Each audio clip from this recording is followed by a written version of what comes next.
ago. Okay.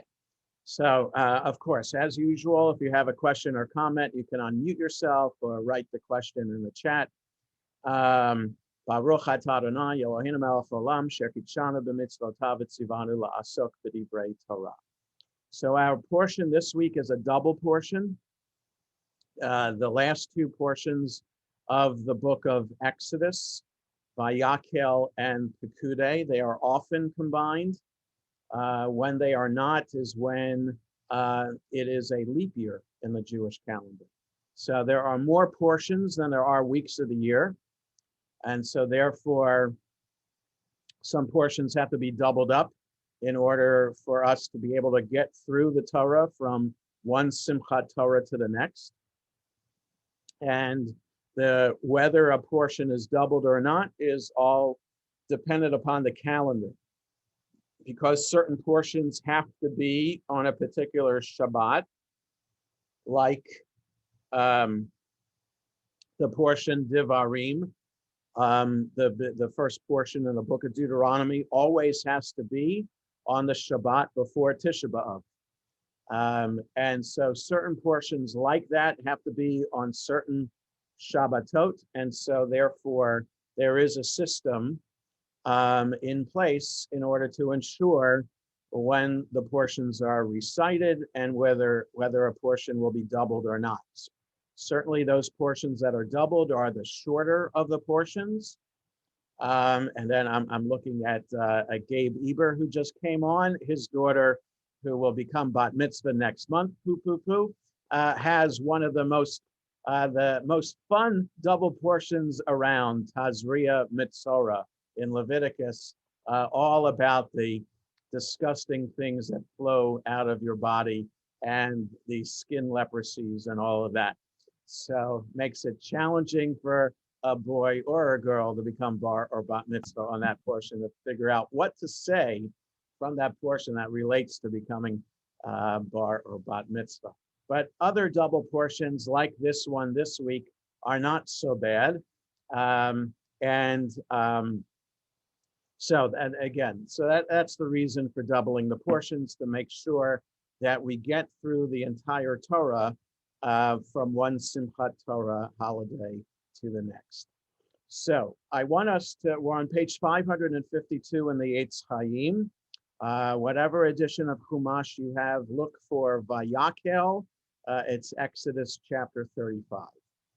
And I want us to look at the commentary below the line for some interesting comments about the beginning of this portion. So just to put this these last few chapters in context, we had the portions Teruma and Tetzaveh, and the first part of the portion Kitisa, last week's portion, which focused on how the Mishkan, the portable sanctuary, was supposed to be built, the design of it, and all the vestments and all the vessels and the altar and everything associated with the Mishkan and the Kohanim. So all of that we're told, and we're also told who is going to be designated as the chief artisans of this project, Betzalel and Oholiab.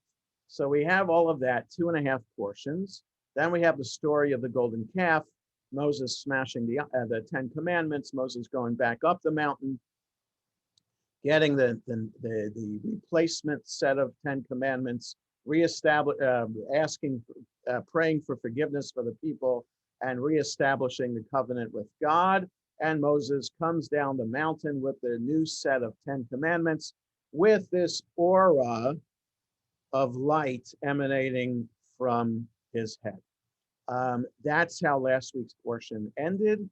And then we have these two portions, VaYakhel and Pekudei, to highlight how the Israelites carried through the command that we read in those 2.5 other portions.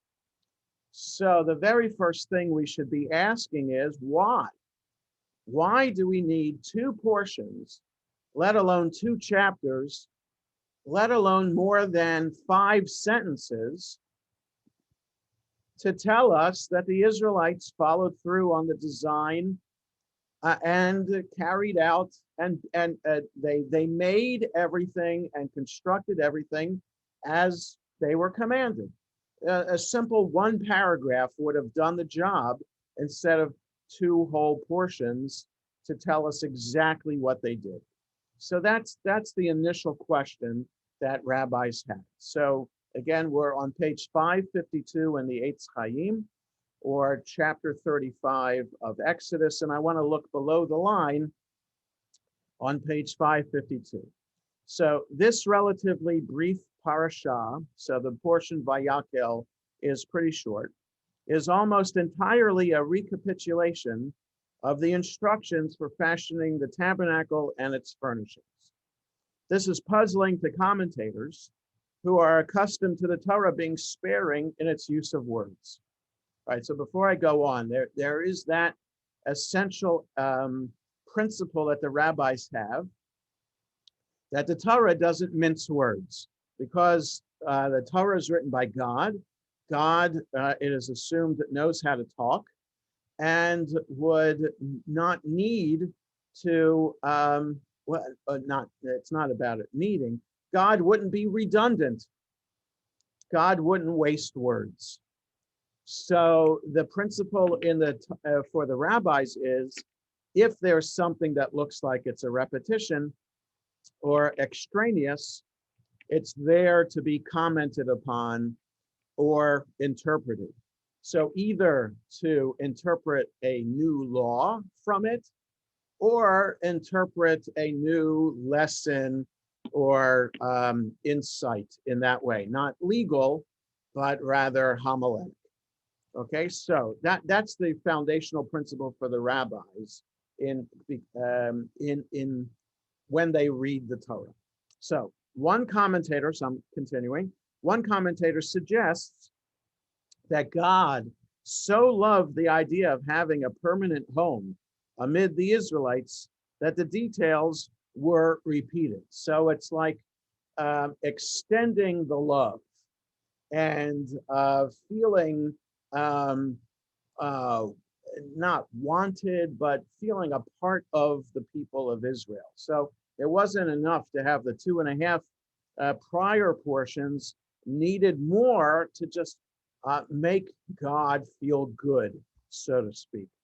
So that's another typical, excuse me, form of comment that the rabbis would have, that they imagine God taking human form and having human emotion, so that if we love something, if we would repeat, like you can imagine our children or our grandchildren say, "Can you read that story again?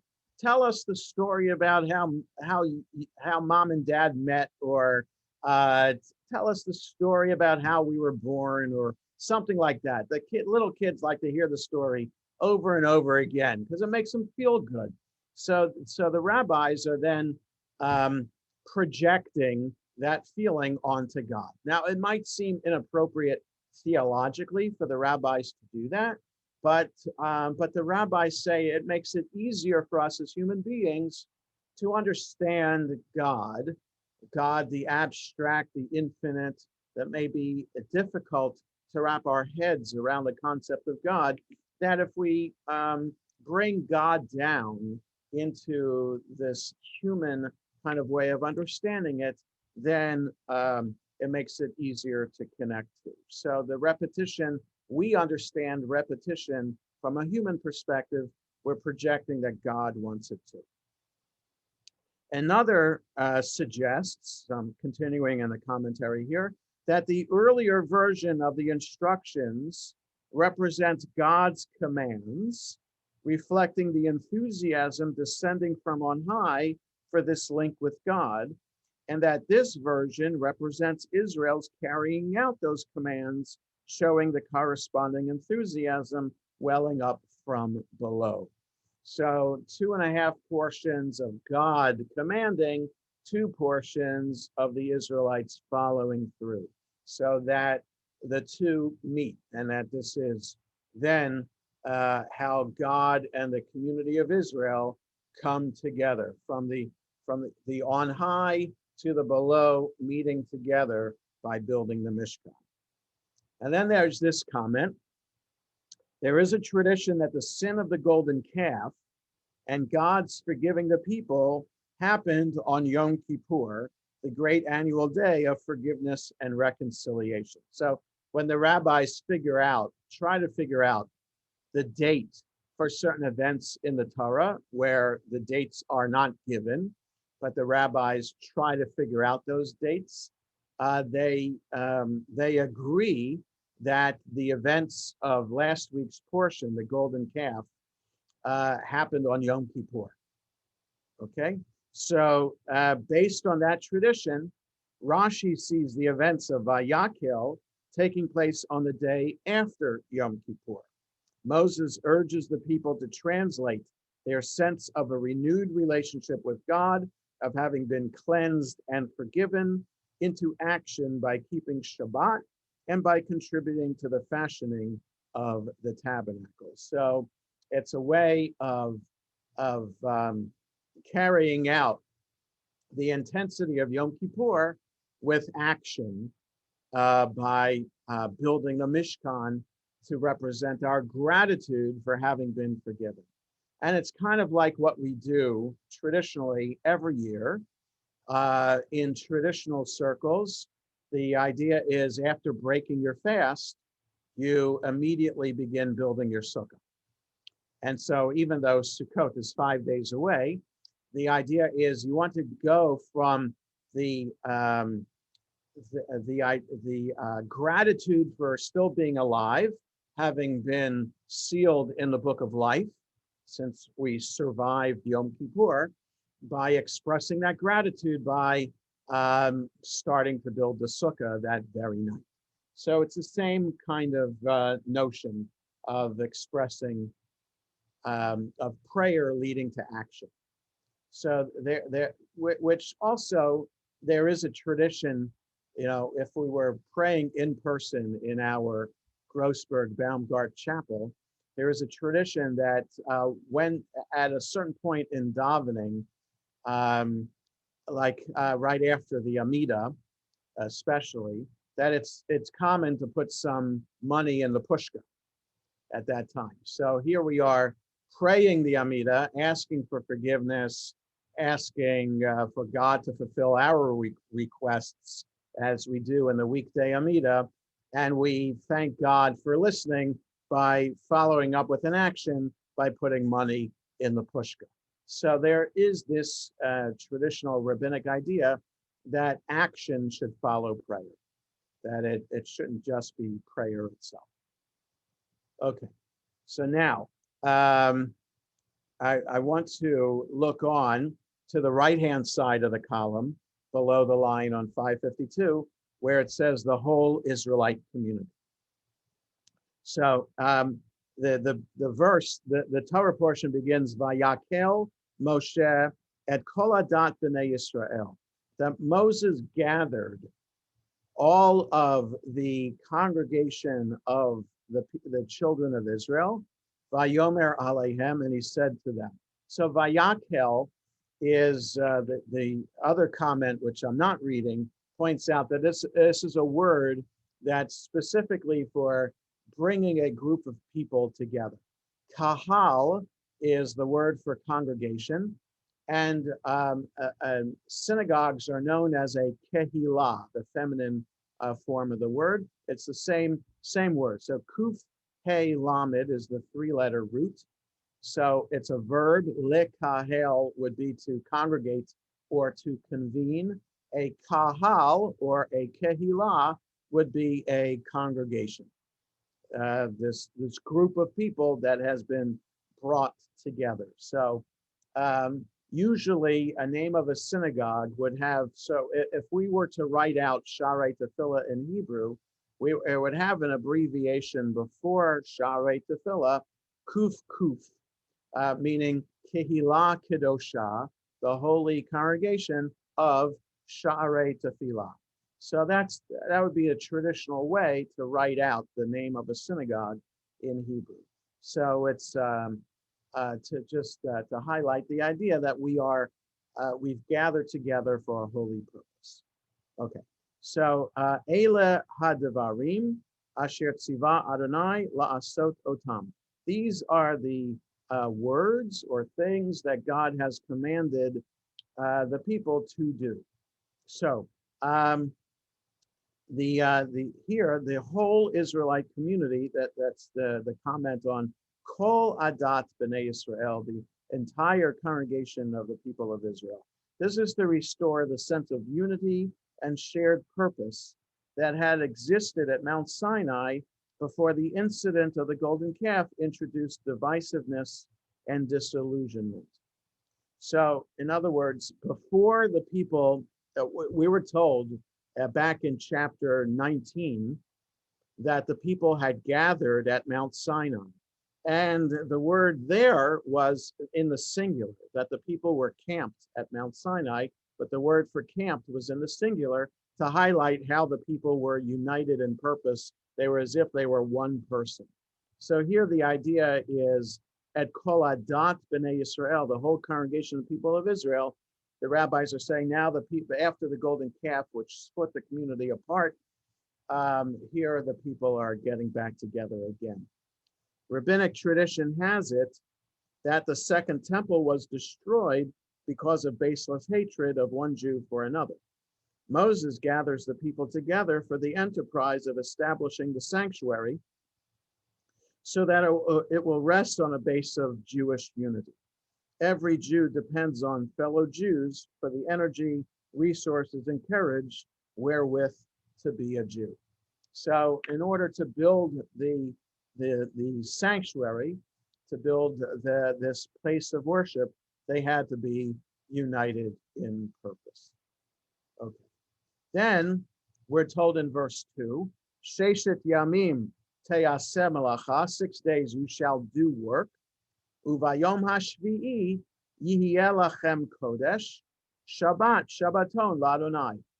And on the seventh day, it will be for yourselves holy, a Sabbath of Sabbaths to God. Kol ha'osevo melacha yumat. Anyone who would do on it, on the Sabbath day, who would do work on it, shall die. It says shall be put to death, but it could be simply read as shall die. Okay, so now the question the commentary has is, why is there a death penalty for violating the Sabbath? One commentator would not take these words literally. He understood them to mean that those who ignore Shabbat forfeit their souls. So rather as a more spiritual kind of death, that would happen if we don't observe Shabbat. So it's not that we are literally put to death if we violate the Sabbath, but rather we experience a spiritual emptiness. If not our soul feels empty if we do not observe Shabbat. He understood them to mean that those who ignore Shabbat forfeit their souls. That is, they become dead to the spiritual dimension of life. According to Jewish lore, on Shabbat, a person acquires an additional deeper soul, a neshama yetera, like we have an extra soul that we carry with us on Shabbat. At Shabbat's end, it is taken away to be restored the following Shabbat. A person who makes no distinction between Shabbat and the weekday forfeits that gift. So either when not observing Shabbat, our own soul becomes slowly rots, or we lose the ability to gain this extra soul that other people who observe Shabbat get. So it's a mystical kind of very spiritual idea of what it means to observe Shabbat and the transformation that takes place within us when we have Shabbat. And this is certainly one of the ideas that the rabbis have for us as to the benefit that Shabbat has. In other words, The rabbis aren't trying to convince us to observe Shabbat. They're only teaching us what kind of benefits there would be for observing Shabbat. And that the idea that Shabbat is filled with restrictions and it's just so difficult to ensure that we are not doing the wrong thing, it's really, the idea is that when we rest on Shabbat and give ourselves not just a physical rest, but a spiritual rest from the stresses of the week, then we enable ourselves to become revitalized. And that's what Shabbat is supposed to be about. So in today's parlance, that would be to, the fact that we are on Zoom for Shabbat services is a great compromise on my part, and on from my personal perspective of use of computer on Shabbat, because I really believe that using a computer on Shabbat goes against the spirit of what Shabbat is all about. But in this COVID time that we're still living in, though the end is in sight, there is no choice for us to maintain community. So for that reason, I've said it's okay to use Zoom on Shabbat, knowing that the distraction is there to just minimize the Zoom screen and go to your browser to check the news or to watch a YouTube video or to go onto Facebook or whatever you want to do. And I know the temptation is there, and I want to keep us away from those temptations because it's not really in the spirit of Shabbat, especially for those who use Facebook and Twitter and Instagram for all the purposes that the politicized people use it for, and that can be very, very aggravating and totally against the spirit of Shabbat. So staying away from all of that on Shabbat is the ideal, to have some peace and quiet on Shabbat itself. And now some might argue that driving to a museum, if museums are open, going to a museum or going to a national park or some other park for a nice walk to see the trees blossoming and the flowers blooming, that would be very much in the spirit of Shabbat. So I wouldn't argue with that at all. We all need to understand, as long as we try to instill within ourselves some sense of Shabbat. It doesn't have to be the sense of Shabbat. It has to be a sense of Shabbat. And as long as that happens, then we are spiritually alive, as opposed to this verse 2, where it says we might die by not observing Shabbat. Okay, so that's what I wanted to get into Pekudei, but I wanted to be sure to get through this from VaYakhel. So let's, because it is a double portion this Shabbat, let's turn now to VaYakhel, to Pekudei, I'm sorry, which are the last two chapters in the book of Exodus. So turn to page 564, or whatever edition of Chumash you have, chapter 38, verse 21. That's where the portion Pekudei begins. So now,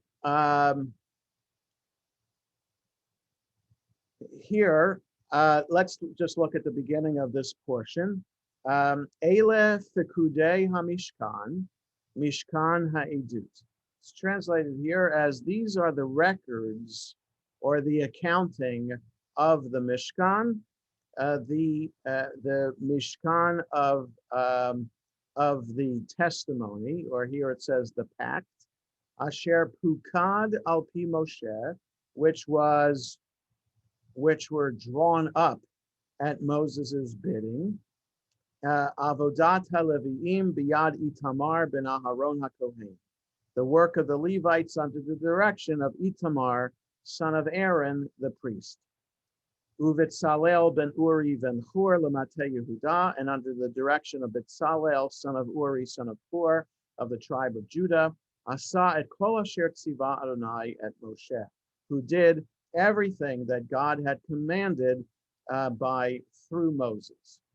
And with him, Ve'ito Oholiav ben Achisamach, of the tribe of Dan, Harash ve'choshev ve'rokem b'techelet uve'argaman uve'tolaat hashani uve'shesh. So of the tribe of Dan, carver and designer, embroiderer in blue, purple, and crimson yarns, and in fine linen. So it's now, this portion goes through everything that was done and how much material was used, how much gold and silver was brought in by the people. So it says on 565, here's how much came in. Also on 5, so all the gold that came in on 564 came to 29 talents and 730 shekels by the sanctuary weight. So how much that is, the commentary tries to tell us that the average weight of a half shekel is 0.2 ounces or six grams. So you can do the math then of how much a talent is compared to a shekel. That I can't tell you. It's a lot of gold. The silver of those of the community who were recorded came to 100 talents and 1,775 shekels by the sanctuary weight. A half shekel a head for 20 years up came to 603,550 men over the age of 20. The 100 talents of silver were for casting the sockets of the sanctuary, sockets of the curtain, 100 sockets to the 100 talents, a talent per socket, and 775 shekels. He made hooks for the posts. And then the copper came to 70 talents and 2,400 shekels. So that's a lot. That's a lot of gold, silver, and copper. And so here Moses is taking an accounting of all of this. And there's commentary about this accounting. Like why do we have to have this very careful kind of ledger being kept of income and expenses, right? For accountants out there, it's important to keep those records straight down to the penny. And here, Moses seems to be doing the same about everything that came in and then everything that was used to ensure that nothing was wasted or nothing was taken by somebody else for their own purposes. So below the line on 564, in this parasha, Moses gives a detailed accounting of the expenditures for fashioning the tabernacle and its furnishings. Why did Moses feel obliged to give this detailed account? Some Israelites knew that they would have taken advantage of handling all that gold and silver for that own enrichment, right? You have all this gold and silver in front of you. It's kind of hard not to be tempted to take a little bit for yourself. Who's going to notice, right? So it's like if you work in a diamond mine, the security that is there, and I would assume it would be the same for a gold or a silver mine, the security is very tight to ensure that nothing is taken by the workers, right? And Saul asks the question, where did the people get the money from? How did they make it? Was it the Egyptians when they left Egypt, right? Where did all this gold, silver, and copper come from? Yes, so the answer for the rabbis is definitely it came from the Egyptians who so-called showered the people with all of these objects when they were leaving Egypt. Because no other way would a slave be allowed to maintain their own private account, to keep their own. They wouldn't have had a way to acquire any kind of wealth And so that's the main question that the rabbis answer by saying that it was supplied to them. Some of the material was was also planted there by God or by their ancestors. There was a comment from back in the portion Truma about the acacia wood. Where are the people finding all this acacia wood in the desert? How do acacia trees really grow in such abundance in the desert? And so the rabbis answer that Jacob, when he went down to Egypt, right, in order to meet Joseph, he knew that the Israelites in a future generation were going to leave Egypt, and he knew that they were going to be building the Mishkan, and he knew that they would need acacia wood for that. So he planted the acacia trees that would then be chopped down by the Israelites 200 or so years later. According to the rabbis, it's 400 years, but most scholars think it's about 200 years that the people were in slavery. Nonetheless, the trees were fully grown and big enough then that Jacob had planted for them to be able to use all that wood for the building of the Mishkan. So that's one way the rabbis answer that question: where do they get all this material from? And also the dolphin skins and the other material, God somehow provided what the people needed in order to make this Mishkan. Other scholars might suggest that maybe the people waited until they got into the land of Israel to do this, because otherwise from the book of Leviticus, in which there was an 8-day consecration ceremony and then sacrifices started being offered, and the rest of the Torah does not describe in any way that people were offering sacrifices every day in the Mishkan. It just does not come up in the narrative at all. So that could raise the theory for biblical scholars that perhaps it wasn't built in the desert. It was, here's the outline for how it would be built when they get to the land of Israel. So there are different approaches to understanding. Minus the gold to make the golden calf, right?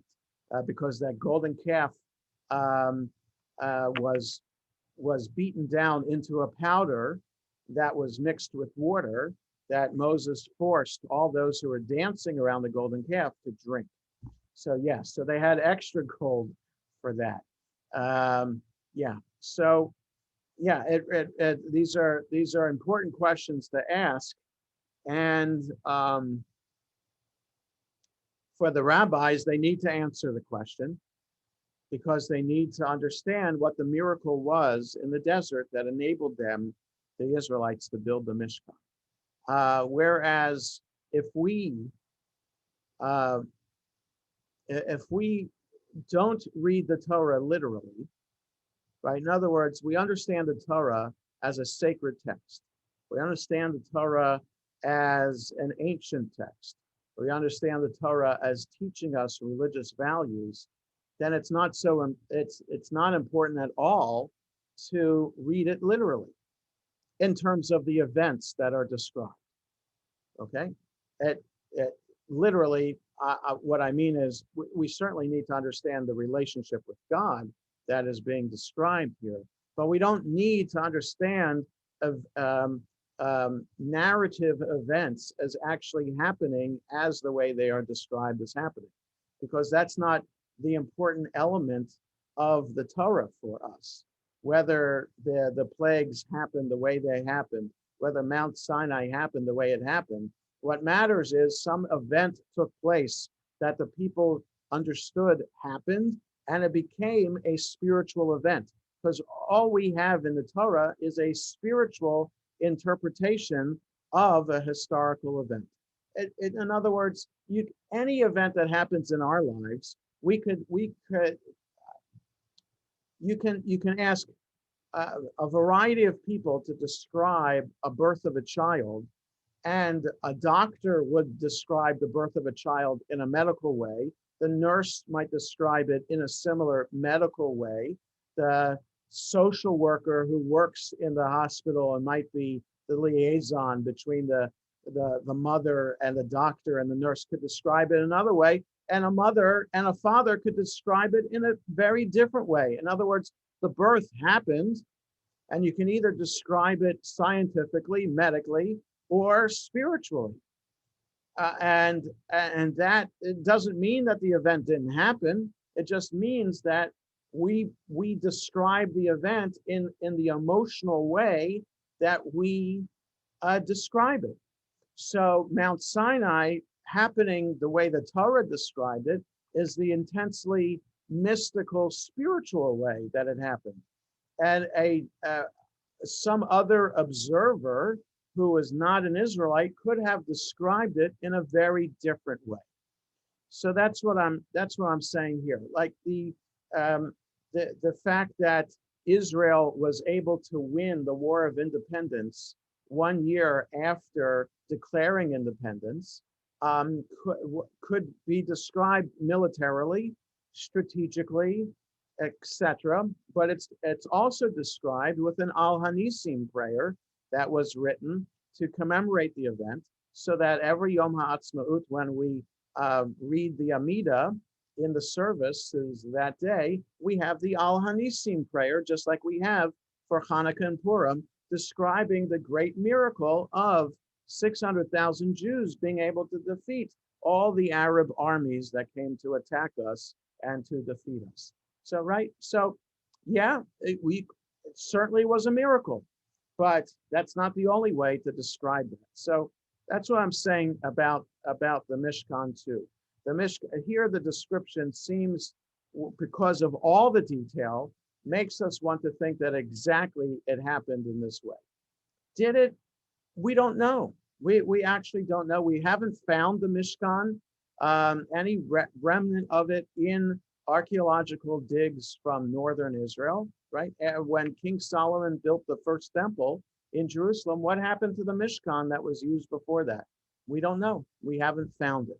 We do know that purple dye, purple material was found. So we know that the word argaman here, which is translated as purple, we know that dye existed, but we don't, any of these fabrics, any of this, we don't know if it happened at all.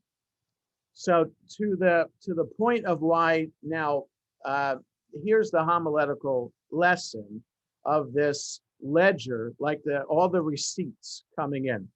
Like Moses took receipts for all of the gold, silver, and copper that came in, and wrote down specifically on the ledger how much gold, copper, and silver was being used for making all the different vessels.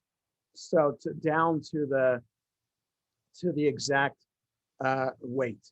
So why did Moses feel obliged to give this detailed account? Some Israelites knew that they would have taken advantage of handling all that gold and silver for their own enrichment. They suspected Moses of being no better than they were. So in other words, the average Israelite might say, you know, Moses, can we see the receipts, please? Like, it's like they might have wanted to audit Moses and Bezalel and Aholiab to make sure that all of the gold and silver and copper were used appropriately. Right? Independent accounts of the Pentagon or the government budgetary agencies to make sure that our tax dollars aren't going to waste. Thus, the Midrash emphasizes that leaders of the community must be above any suspicion of personal aggrandizement.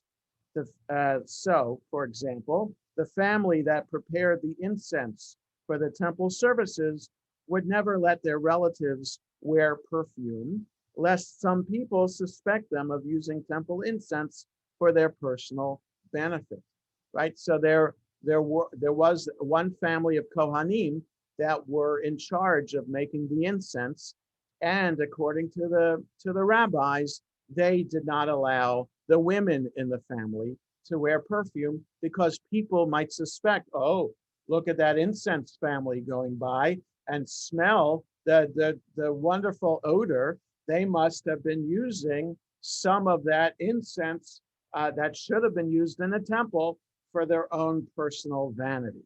So just to be above suspicion, that family, according to the rabbis, never allowed its women to use perfume. The official, and it goes on, the official who supervised the shekel offering would wear a special garment with no pockets and no long sleeves when he did so that no one could suspect him of pocketing public funds, right? So when that half shekel tax was collected, the Kohen who would collect it, like empty the box, would wear special clothing to be sure that it would be clear that he isn't pocketing any of those coins. And it ends, a person should strive to please people as strenuously as one strives to please God. So I wanted to add to this that came to mind about leaders of the community must be above any suspicion of personal aggrandizement. So there was a rabbi in our area who was accused of using his discretionary fund for personal purposes, like mainly for paying for the bar or bat mitzvah of his son or daughter, or some things for the party or whatever. So if you remember, I don't need to mention the name, but you will remember who I'm talking about. So at the time, so most rabbis, most congregational rabbis do have discretionary accounts that people in the congregation will make a donation to, so that the rabbi can use those funds confidentially to help someone in the congregation in need, or to make donations to charitable organizations, et cetera, et cetera. So at the time, my discretionary fund was a private discretionary fund. In other words, it was my own separate bank account that I administered myself.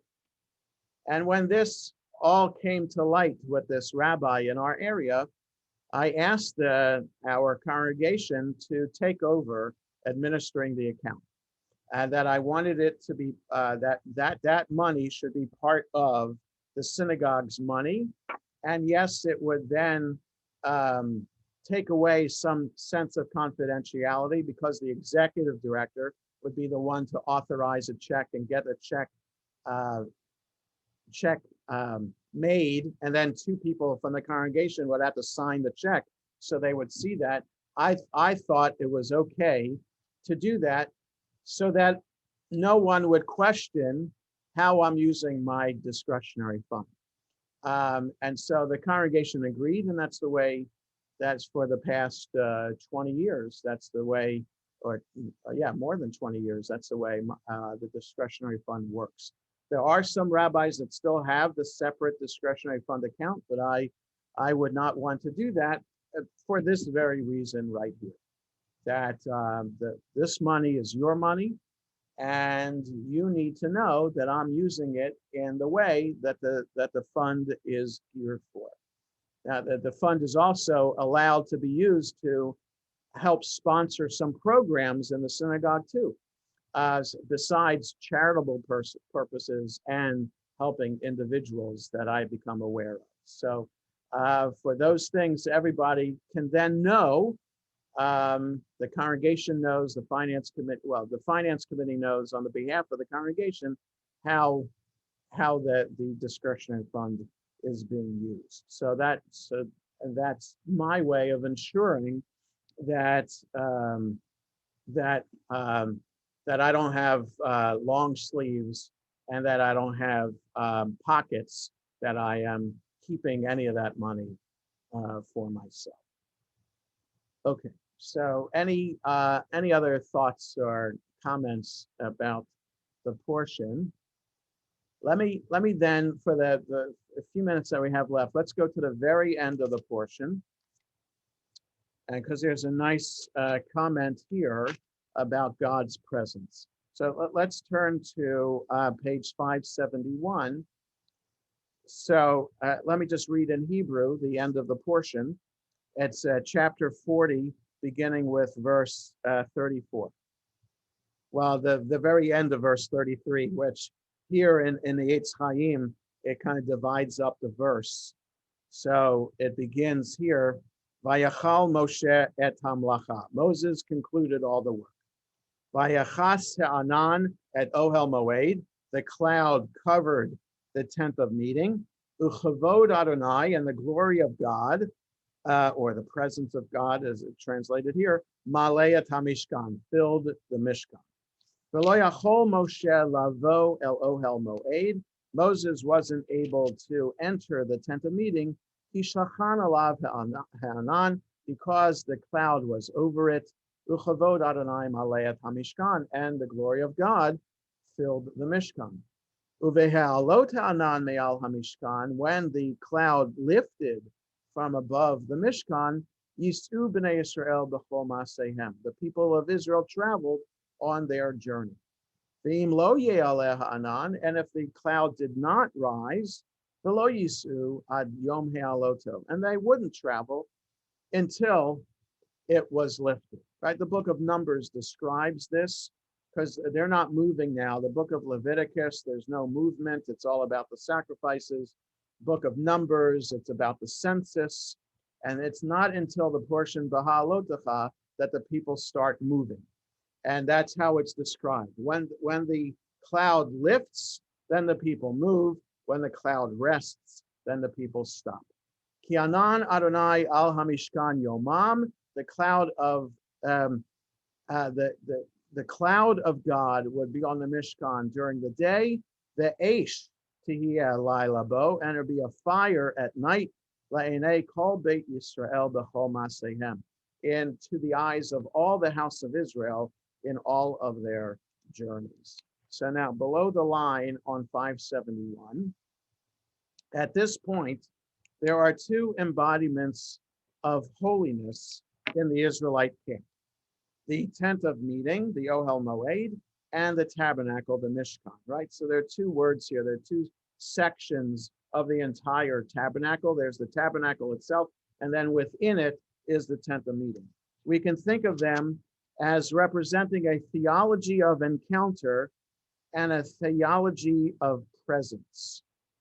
There are moments like a wedding, the birth of a child, an escape from danger, when God erupts into our lives with a special intensity that transforms us, but that is too intense to be lived constantly, right? In other words, imagine experiencing the birth of a child every single day, every moment of the day.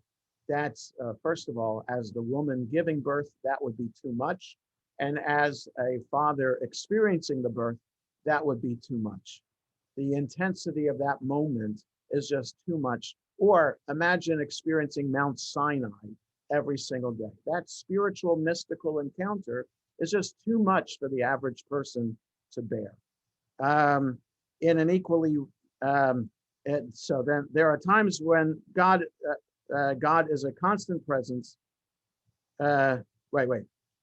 When God erupts into our lives with a special intensity that transforms us, but is too intense to be lived constantly. Then there are times when God is a constant presence in our lives, in our marriage, parenthood, years of good health, in an equally real but less intense manner, right? So things that describe our life. That if you were asked to introduce yourself with some aspects that just define who you are, you would say, so I'm Jonah Lehman. I'm the rabbi of Sharei Tefillah. I've been the rabbi for 26 and a half years. I'm married. I have 4 children. Right. So these are the initial things that I would say to describe myself. And so marriage and work and good health that we experience are ways that we can understand that God has been involved in our life to provide this blessing. The challenge is to recognize God's constant presence in our lives without its becoming so ordinary that we take it for granted, right? Imagine if our home was on the rim of the Grand Canyon or right by the Niagara Falls. You'd see such an intense beauty in nature. You would perhaps take that nature for granted because you see it all the time. And that's a challenge, is to not take these blessings in life. Well, first of all, the challenge is to see them as blessings and then not to take them for granted. After all this dedicated effort, taking up 4.5 portions of the book of Exodus, God comes down and approves of all the work. The book of Exodus ends on that note. Our book, which began in darkness, concludes in the brilliant illumination of God's glory before the eyes of the entire house of Israel. So the darkness of Egypt to the fire of God at night that the people see. So it's a nice comment there about how we can experience God's presence and the possibility of seeing God present in our lives all the time. Any other thoughts or comments or questions? So I wish everybody then a good rest of the day. Take advantage of the beautiful weather outside. I'm not talking about those of you who are living in Florida, where we take for granted the beautiful weather all the time. But here in Olney, it's a nice, partly cloudy day, nice and warm.